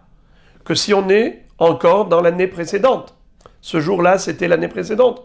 Mais si ce jour-là, c'est le premier de l'année suivante, donc il n'y a pas de Shemitah, puisqu'on est déjà dans la 8e année. Très bien. Maintenant qu'on a entendu cette halakha, voici l'analyse. Ve'ilo nitna litava mai meshamet. Cette fois-ci, la question n'est pas à Rabat, elle est plutôt à Rav Yosef. Rabat, qu'est-ce qu'il avait dit? Nitna letava. Rav Yosef, qu'est-ce qu'il avait dit? Lo nitna letava. La Gemara dit, si tu ne peux pas réclamer mai meshamet, de toutes les façons, tu me dis que tout ce qui est Yom Tov, tout ce que tu as donné, tu as prêté pendant Yom Tov, prêté entre guillemets, je te prête des cruches de vin et d'huile ou de viande ou de pain, mais après tu me payes quand même, n'est-ce pas? Si tu me dis que ce règlement, ce paiement, je ne peux pas le réclamer en justice, ça veut dire que je n'ai aucun pouvoir. Si tu ne veux pas me rembourser, je ne peux rien faire. Alors donc de toutes les façons, c'est Meshamet. J'ai pas besoin de Meshamet, c'est déjà Shamout. Ve'im lo nitna letava mai Meshamet. Et si de toutes les façons, je ne peux pas réclamer, qu'est-ce que tu me dis que c'est Meshamet? Mais de toutes les façons, on ne peut pas réclamer. D'après Rav Yosef, qui dit que tout ce qu'on a prêté pendant Yom Tov comme provision alimentaire, on ne peut pas réclamer l'argent en contrepartie parce que c'était pendant Yom Tov. Or ici, on est pendant Yom Tov de Rosh Hashanah. Alors la Gemara dit, Sha'ane atam de iglai milta de holu. La Gemara dit non. Étant donné que c'est un Elul Me'ubar, c'est un 30e jour du mois d'Elul, ce n'est pas le premier jour du mois de Tishri, donc ce n'est pas Rosh Hashanah. Il s'avère que ce n'était pas un jour de Yom Tov. C'était plutôt un jour de Hol, qui est le 30e d'Elul, et non pas le premier de Tishri. Alors, puisque c'est un jour de Hol, évidemment que ce que je t'ai vendu un jour de Hol, tu dois me le payer. Quand est-ce que Rav Yosef a dit que tu ne peux pas réclamer? Tu ne peux pas réclamer l'argent de Yom Tov. Mais tu peux réclamer l'argent de Hol, évidemment. C'est pour ça qu'on a dit Meshamet. Ok. Bien répondu. Mais j'ai encore une question de la Sefa. Tashma mi Sefa, de la suite de la Braïta. Qu'est-ce qui est écrit après? Veimlav eno Meshamet. Et si on n'a pas rajouté un jour de Elul, au contraire, c'était un Elul de 29 jours, et ce 30e jour, c'est le premier du mois de Tishri, donc évidemment, il n'y a pas de Shemitah par rapport à cet argent. D'accord? Iyamar bishlama nitna litava, hainu de katane eno meshamet. Ela iyamart lo nitna litava, amai eno meshamet. Qu'est-ce que ça veut dire? Encore une question sur Rav Yosef, qui a dit qu'on ne peut pas réclamer ce qu'on a vendu Yom Tov. Ce qu'on a prêté Yom Tov. Si tu dis comme Rabat qu'en réalité on peut poursuivre en justice, le prêteur peut réclamer au sein du tribunal ce qu'il a prêté comme provision alimentaire, alors Haïnou de Katane et nommé Shamet. Alors je comprends que la Mishnah me dit qu'il n'y a pas de Shemitah par rapport à cet argent. Il n'y a pas de Shemitah, il peut réclamer. Si tu me dis que tu peux réclamer au sein du tribunal, donc c'est un grand hidouche de me dire que Eno Meshamet. Mais si tu me dis Lonitna letava, mais si tu me dis que de toutes les façons, tu ne peux pas réclamer cet argent, Ama Eno Meshamet, qu'est-ce que ça veut dire Eno Meshamet? Ça veut dire quoi Eno Meshamet? Ça veut dire qu'il lui doit. Il lui doit comment? Mais il ne peut pas le poursuivre en justice. Quand tu me dis Eno Meshamet, parce que c'est le premier jour du mois de Tishri, donc il n'y a pas de Shemitah de Ksafim. On n'est plus dans la 7e année, on est déjà dans la 8e. Mais Ribono Shel Olam, si on est dans la 8e, c'est que c'est Rosh Hashanah. Si c'est Rosh Hashanah, c'est Yom Tov. Si c'est Yom Tov et qu'il lui a donné de la viande, entre guillemets, en tant que prêt, comment est-ce que tu me dis Eno Meshamet? Mais de toutes les façons, il ne peut pas lui réclamer cet argent au sein du tribunal. Réponse. Rav Yosef va te dire, tu as raison, il ne peut pas lui réclamer. Mais, Iyahivle Shakil. Mais si l'autre veut quand même lui rendre, il est loyal, bien qu'il ne peut pas lui réclamer en justice, il ne peut pas le poursuivre, mais malgré tout de lui-même, il lui rend, eh bien il a le droit de récupérer, d'accepter ce qu'on lui rend. Iyahivle Shakil, s'il lui donne, il peut prendre. La Gemara dit quoi? Miklal derecha Iyahivle lo Shakil, ça veut dire que quoi? Dans le cas où c'est Meshamet, le cas précédent, que ce jour-là n'était pas un jour de Rosh Hashanah, mais plutôt le 30e jour du mois d'Elul, et qu'on a dit que c'est Meshamet, et l'autre il lui donne malgré tout, quoi, il ne peut pas lui donner un cadeau? Que ça veut dire ça? Pourquoi Iyahivle lo Shakil, s'il veut lui donner malgré tout, malgré la Shemitah, l'autre il doit refuser? Pourquoi il a besoin de refuser? Il peut accepter. Voici la différence. Recha Tsarich lememarle meshametani. Sefa lo tsarich lememarle meshametani. La seule différence entre le cas de la Recha et le cas de la Sefa, c'est que dans le cas de la Recha, même s'il veut lui rendre par loyauté, l'autre doit dire comme ça, meshametani. T'es pas obligé de me rendre. Parce que la Shemitah a annulé la dette. Mais il est obligé de dire ça. Une fois qu'il a dit ça, l'autre peut lui dire Afal Piken, malgré tout. Bien que la Shemitah est Meshametet, moi je voudrais malgré tout que tu acceptes. Et Zebeseder, on l'apprend du Pasuk, Veze Devar HaShemitah. On va voir tout de suite que le dibour de la Shemitah, ça suffit. En disant Meshametani, j'ai fait la mitzvah. J'ai abandonné ma dette. Après, tu voudrais malgré tout me rembourser, j'ai le droit d'accepter. Par contre, dans l'autre cas, Sefa, l'autre sarich les mémarlé meshametani. Mais dans la Sefa, on parle de quel cas? Où le premier jour, qu'est-ce qu'il est? Rosh Hashanah, Yom Tov. S'il est Yom Tov, donc il n'y a pas de notion de Shemitah, puisqu'on est déjà dans la 8e année. Et le seul sujet, c'est Yom Tov. Est-ce qu'on peut réclamer, oui ou non? eh bien, tu ne peux pas réclamer d'après Rav Yosef ce que tu as prêté pendant Yom Tov. Tu ne peux pas réclamer. Le Beddin ne va pas traiter ton cas. Alors, la seule chose qui reste, c'est la loyauté de l'emprunteur. Quand il vient, il te dit, malgré tout, je te rembourse. Loyalement. T'as pas besoin de lui dire Meshametani. Quel Meshametani? Il n'y a pas de Shemitah. Tu acceptes, Vezeu. Kedit nan, comme on a appris dans une Mishnah de Masechet Shevi'it, Hamahazir Hov Bashevi'it, celui qui rembourse une dette après la Shemitah, Yomarlo Meshametani, il faut qu'il lui dise, j'ai abandonné cet argent, j'ai annulé la dette. Veim amarlo afalpiken, et si l'emprunteur va dire au créancier, malgré tout, bien que toi de ton côté, tu abandonnes ton argent, mais moi je veux te rembourser malgré tout, yekabel mimenu, il a le droit d'accepter. Mishum shene emar, comme il est écrit en phrase d'introduction à la mitzvah de la Shemitah, Veze devar ha-Shemitah, Shamot kol baal mashe yado, asher yashe bere'ehu, mashat meuma. Ça veut dire, Veze devar ha-Shemitah. Pourquoi on a employé ici devar? On aurait pu dire Veze torat ha-Shemitah, Hukat ha-Shemitah. Pourquoi tu parles de devar? Dibour.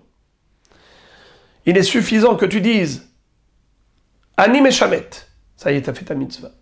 Après, une fois que tu as fait ta mitzvah, de dire que tu es meshamet, si l'autre insiste pour te rembourser, tu as le droit d'accepter. La Gemara conclut le sujet à propos de Yom Tov. On avait dit que Yom Tov, on prête des aliments, mais il ne faut pas dire halveni. Il faut dire hashileni, shoel.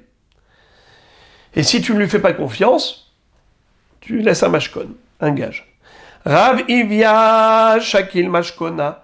Rav Ivia ne faisait pas confiance et il prenait le mashkon des personnes qui venaient emprunter. Rabba Bagroula Ma'arim I'aoume. Rabba Bagroula, il prenait pas de mashkon.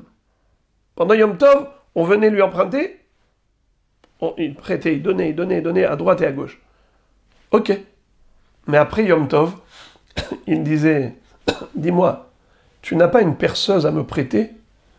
Tu n'as pas, s'il te plaît, un ordinateur à me prêter? Ça veut dire que il empruntait des objets, et une fois que l'objet est là chez lui, il prenait en gage, en disant, dis-moi, Yom Tov, tu es venu m'emprunter de la viande? Tu es venu m'emprunter du vin? Et donc c'est comme ça qu'il poussait l'emprunteur à rembourser. Donc il faisait ça par Orma. Orma, c'est-à-dire la ruse. Et on va terminer le Daf Be'ezrat Hashem avec le sujet du Korban Pesach. Vechen erev Pesach, shechal liot beShabbat. Je relis la Mishnah, d'accord? Vous voulez tourner la page? Vechen erev Pesach Birushalayim. Veille de Pesach à Jérusalem, shechal liot beShabbat. Donc le 14 Nissan qui tombe à Shabbat. Tu as besoin d'agneau pascal. Maniach talito etzlo venotel et pisho. Tu déposes ton talit comme gage et tu prends l'agneau pascal. Veroseimo heshbon le ahar Yom Tov. Et après Yom Tov, ils vont faire les comptes pour payer au chevillard la bête. J'ai traduit littéralement. Mais on va voir dans la Gemara que c'est pas exactement comme ça que ça s'est passé. Amar Rabbi Yochanan, Makdish Adam Pisho beShabbat, veHagigato beyom Tov. Rabbi Yochanan nous dit que veille de Pesach, même si ça tombe Shabbat, un homme a le droit de sanctifier l'agneau pascal pour dire qu'il est kadosh. Ze korban Pesach, ou bien Ze korban Hagiga. Et ça c'est mutar beShabbat. C'est-à-dire pour le Korban Pesach, donc c'est la veille de Pesach qu'il a besoin déjà de le dire, et la Hagiga c'est pendant Yom Tov, puisque l'agneau pascal on lui fait la Shrita le 14 Nissan, Hagiga c'est pendant Yom Tov, donc il doit être Makdish la bête. Et ça c'est moutar de sacraliser la bête verbalement, même pendant Shabbat, même pendant Yom Tov. La Gemara dit, a priori, on peut apporter une preuve à Rabbi Yochanan qu'il a raison. Nima mesaya ale. V'chen erev Pesach birushalayim, shechal yot beshabbat, maniach talito etzlo, venotel et pischo, ve'ose imo heshbon, leachar Yom Tov. A priori, notre Mishnah peut servir de preuve à Rabbi Yochanan, puisqu'il est écrit clairement dans notre Mishnah que le bonhomme va voir le chevillard la veille de Pessah, qui tombe Shabbat, et lui dit « Passe-moi un agneau, Pascal.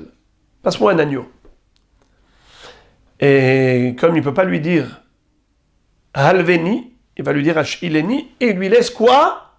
Un talit, comme mashkon, comme gage. Très bien. Et il prend son Pessah. A priori, quand il va acheter, quand il va acquérir, obtenir, emprunter cet agneau pascal, il va le sacraliser le jour même. Et ce jour même, c'est Shabbat. Donc de notre Mishnah, il en ressort cette halakha qu'il est permis, Shabbat, de sacraliser verbalement une bête. La Gemara dit ça, ce n'est pas une preuve. Car je peux te dire que la Mishnah elle parle d'un autre cas. Qu'est-ce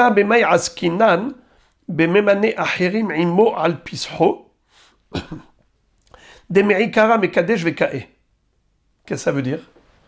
Peut-être qu'il s'agit d'un agneau pascal qui avait été sacralisé déjà avant Shabbat. Le 13 Nissan déjà.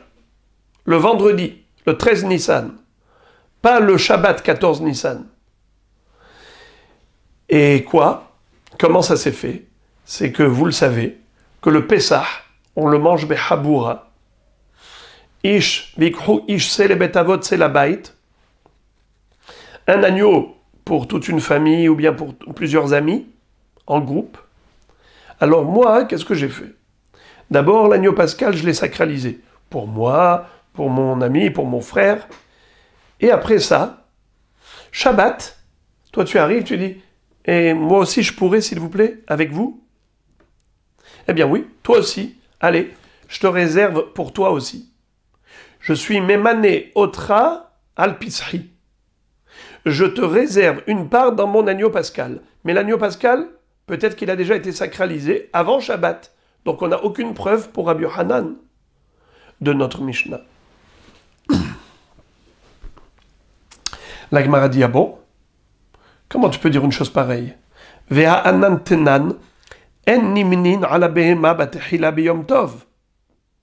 C'est-à-dire que on n'a pas le droit pendant Yom Tov, à plus forte raison Shabbat, de venir faire une réservation d'une partie de l'agneau pascal. Donc même la réservation n'est pas possible pendant Yom Tov.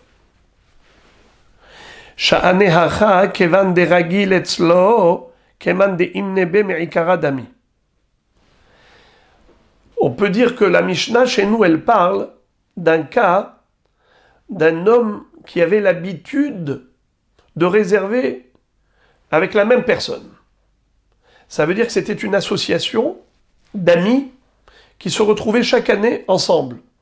Donc c'est vrai que il ne lui a pas dit clairement avant Shabbat, avant Yom Tov, avant Shabbat. C'est vrai, il ne lui avait pas réservé. Comment ça se fait alors que pendant Shabbat, il lui réserve? Pourtant, il n'y a pas de réservation pendant Shabbat, assour. Mais ici, on parle du cas où le bonhomme savait déjà avant Shabbat que ce monsieur allait venir la veille de Pessah pendant Shabbat lui réclamer. Car chaque année, il s'associait avec lui. Sha'anehacha, kevan de ragil etzlo. Keman de innebe me'ikara adami. La Gemara dit ve'atane Rabbi Oshaya holech adam etzel ro'eh haragil etzlo ve'noten lo taleh lepisho u'makdisho ve'yotze bo. Alors il lui dit, je vais te prouver il y a une braïta qui dit que Holech Adam etzel ro'e haragil etzlo. Un homme a le droit d'aller chez le berger, le chevillard, chez qui il prend d'habitude. Venoten lotale lepisho. Et il lui donne un agneau pour le Korban Pessah. Ou makdisho veyotsebo. Et donc pendant Shabbat, il peut être makdish oto veyotsebo. Nachon? Donc tu vois que clairement c'est moutard. La Gemara dit Hatam nami kevan deragil etzlo akdush ele me'ikara. Là aussi, je peux dire que, étant donné que ce berger, ce chevillard, avait l'habitude de lui livrer, de lui fournir l'agneau pascal, alors le berger lui-même, le chevillard, avait déjà sacralisé cette bête avant Shabbat au profit de son client. La Gemara dit, mais c'est pas possible. Veha makdisho katane. Mais c'est écrit clairement, makdisho veyotsebo. Donc ça veut dire que, qui est-ce qui va sacraliser l'agneau pascal? C'est pas le chevillard, c'est la personne qui l'achète. La Gemara répond, hekdesh iluy miderabanan. Behemet, c'est le berger, le chevillard, vendeur, qui avait déjà sacralisé la bête avant Shabbat au profit de son potentiel client. Parce qu'il savait que chaque année venait chez lui. Il avait déjà sacralisé la bête en son profit. Seulement, malgré tout, il y a une mitzvah miderabanan de faire hekdesh iluy. What is it, hekdesh iluy? C'est de rajouter une dimension de sainteté au-delà de la première. Behemet minatora, c'est kadosh, c'est kadosh. Avant Shabbat, c'était déjà kadosh. Par qui? Par l'étranger, par le berger, chevillard, vendeur, par le fournisseur. Mais Hachamim veulent que ce soit l'acheteur qui rajoute une sacralisation. Et donc c'est pour cela que c'était permis pendant Shabbat de le faire. Donc on n'a pas vraiment de preuve pour Rabbi Yochanan.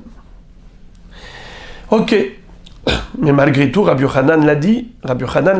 Qu'est-ce qu'il a dit? Qu'on a le droit de sanctifier une bête pendant Shabbat, lorsqu'il s'agit du Korban Pessah ou du Korban Hagiga. La Gemara s'étonne, elle dit, mais Rabbi Yochanan a priori se contredit. Ou mi amar Rabbi Yochanan hachi? Est-ce que Rabbi Yochanan aurait dit une chose pareille?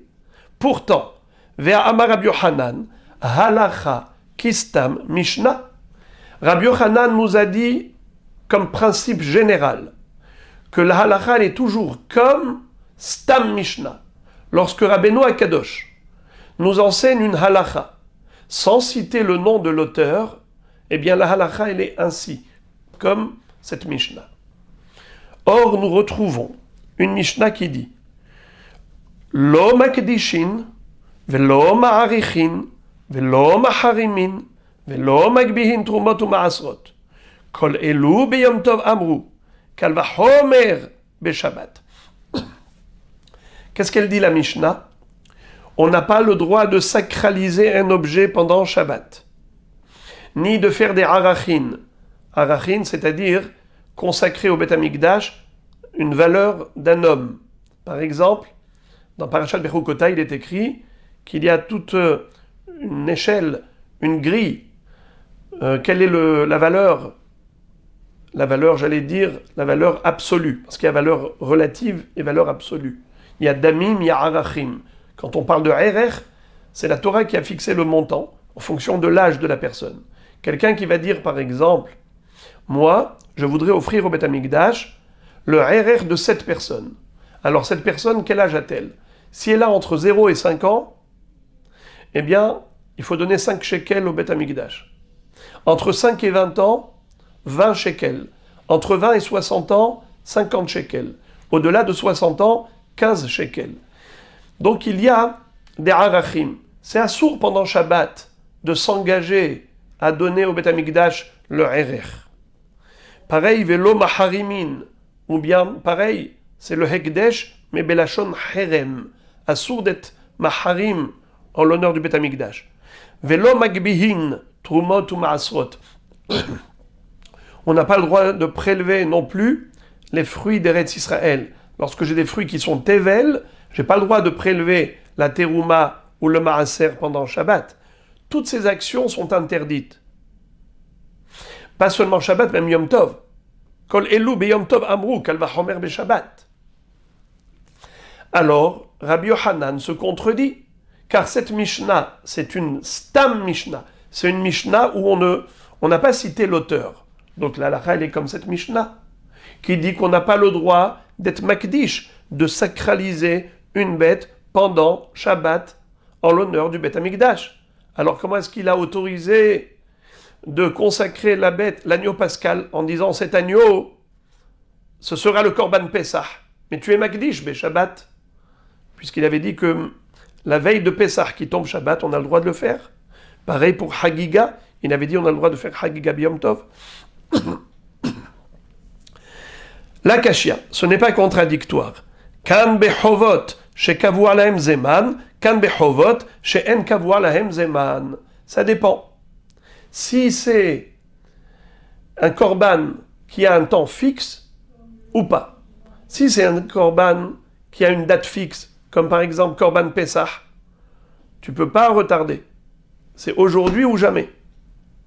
Alors, puisque ça a une date fixe, tu es obligé de faire aujourd'hui, on te permet d'être Magdish même Shabbat. Pareil, Hagiga, c'est Yom Tov. Mais si il s'agit d'un korban quelconque, que tu peux faire à n'importe quel moment de l'année, Mapitom, tu vas être Magdish be Shabbat. Assour. Et c'est donc de cela qu'il s'agissait dans cette Mishnah, qui est Sta Mishnah. En Makdishin, on parle de Korban chez En Lahem Zman Kavua. Mais ici, Rabbi Yochanan, quand il a dit Makdishin est à Pesach, parce que c'est un Korban chez Eshlo Zman Kavua. Voilà donc pour le Daf Kuf Memchet.